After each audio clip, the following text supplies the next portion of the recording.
Hi all, it's August 5th. I'm making another garden video. It's been about a month since the last one. Gonna do the full property this time. My dad helped me weed out this bed quite a bit, so there's still a little bit. He came up to visit last week. But a bunch of stuff is taking off. This oregano is loving being right beneath this downspout.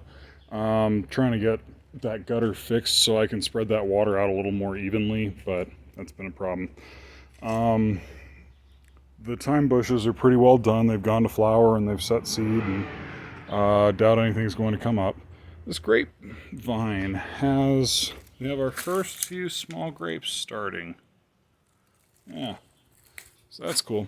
This other one's not doing so hot, but we'll see if it survives the winter. Up here, this close one is lavender, and then those kind of two wilty looking ones right there are redbirds in a tree. Sorry, not lavender, lilac, and redbirds in a tree. They're tiny. Maybe they'll survive the winter. The lilac has so far. And then you can see the weeding line for where my dad stopped weeding and I need to pick back up. But the side closest to me has lots of bindweed, but also has little odds and ends. Like this is a butterfly weed. This is a Rocky Mountain penstemon, blanket flower. Yeah, so it's some of the stuff is surviving the summer heat in its first year transplant. These dead things with bindweed growing all through them are lavender that didn't survive the transplant. I only have, but the parts that got weeded out, they look pretty good. Like, it looks nicer when it's not covered in stuff. But this side tended to do a little better than this side anyway. I got it watered a little better earlier in the summer. And this is one lavender. This is what it's going to look like when it's fully mature, like that whole hedge. This is a Rocky Mountain penstemon that needs to be deadheaded, but I might try and save some seed from it. The black-eyed Susans did not do very well. Only one plant took, and it really took, but the blanket flower is doing great.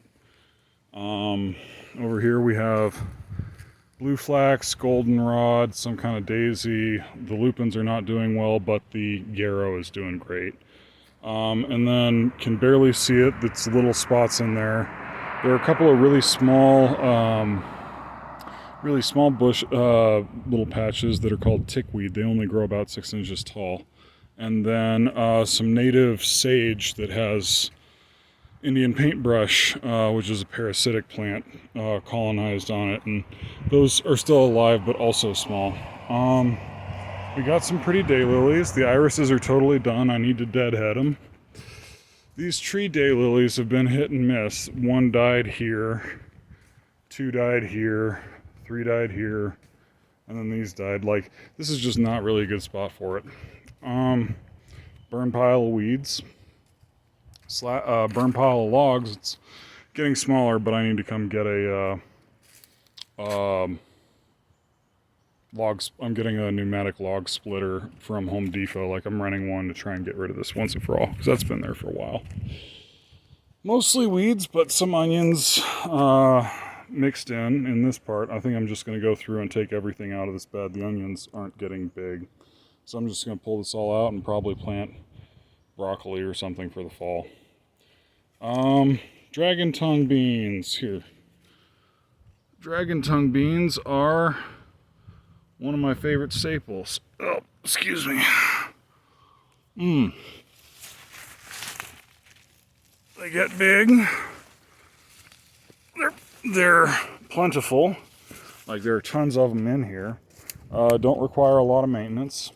So, and they're 60 days from planting to maturity, or from germination to maturity. So, I think actually from planting, like, they matured faster than what was on the packet this year.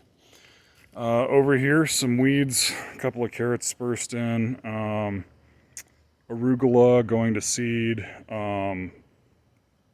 tatsoi going to seed, lettuce going to seed is this purple one that's standing up right here.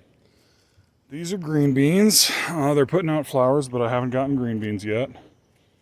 This is the sweet potato vine.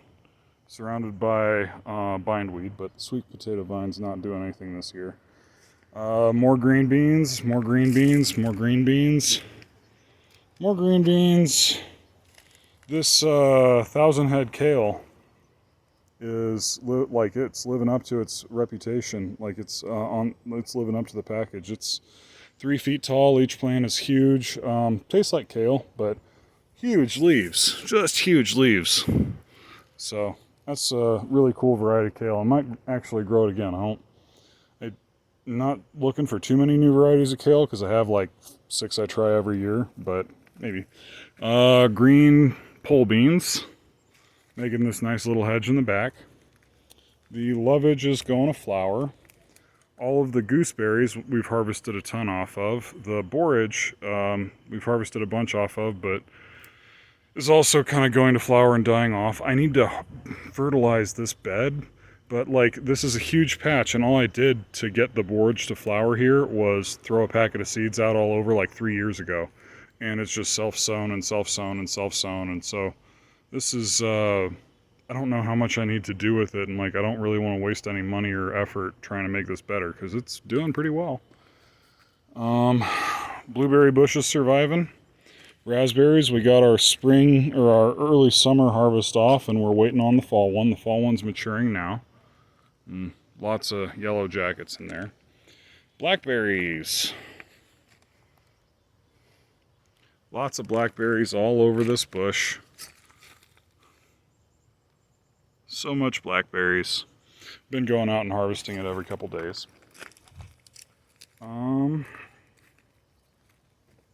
We like having the marigolds kind of all through the garden area. Always like having basil. Always like having parsley. Been harvesting a bunch of onions. They're basically ready to go out. Like all of the necks have bent. You know, it's time for me to pull them out and cure them. Beets are all pretty well done as well. Peppers have had some issues. It's putting it mildly. Like this Chinese 5-color pepper, I think this one's basically dead at this point. I don't know why. Maybe not fertilized right or something, I don't know. Not going to get anything off of these. These are super hots. These are hatch chilies, and we're getting some, but it looks like I need to fertilize these as well.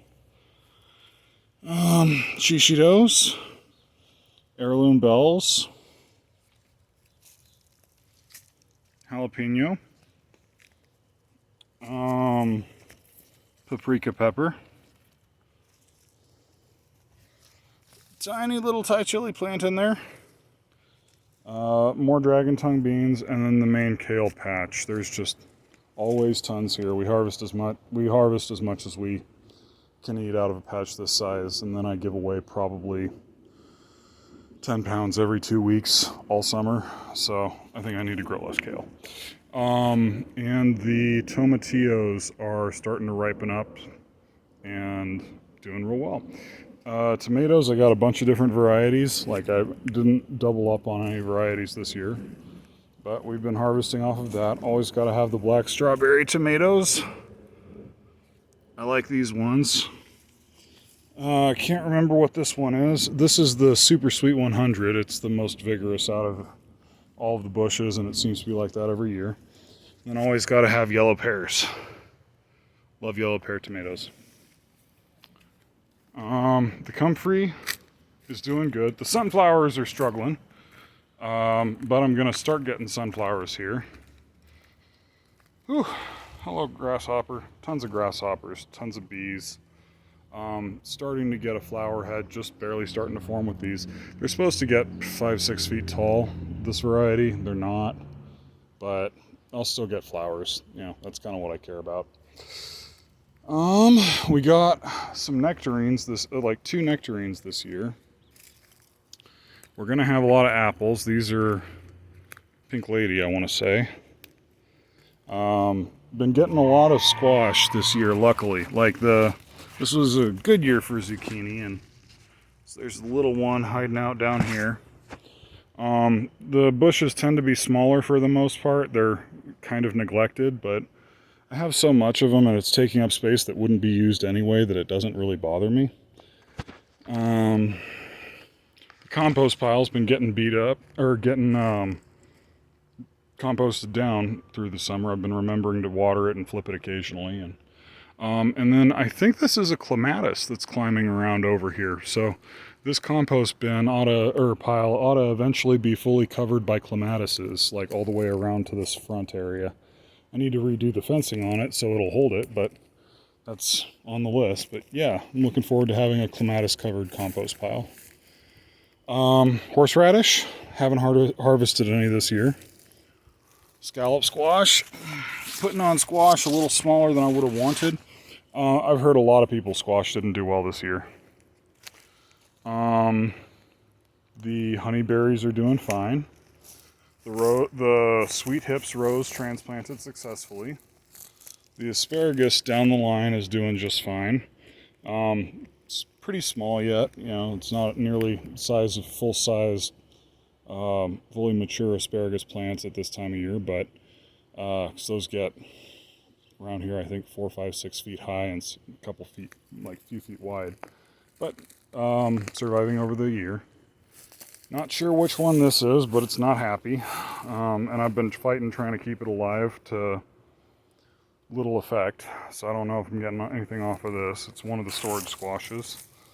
This is a happier storage squash. This is a happier storage squash that looks like spaghetti squash, I'm guessing. And then this is, oh, what's down in there? This is the Blue Hubbard patch. So I gotta come through, weed some here. I threw out a lot of predatory mites to take care of this patch of bindweed. Finally got them from the Department of Agriculture, but while we're waiting for that to take effect, I'm still gonna have to weed out, like this patch, for instance, which is one of the garlic beds. Speaking of garlic beds, harvested about 250 garlic heads, bulbs this year. From where these stakes are down to the end where those stakes are is the expanded garlic bed for next year right here. This size doubled, so that'll add another 100, 130 plants. And then I need to get one more patch about this size. I'm not sure where I'm gonna put it, but I need one more for to hit my goal of about 500 or over 500 garlic bulbs next year. So that's what I got back here. Everything is big and lush and happy, and it's August, and thank you very much. Take care, y'all.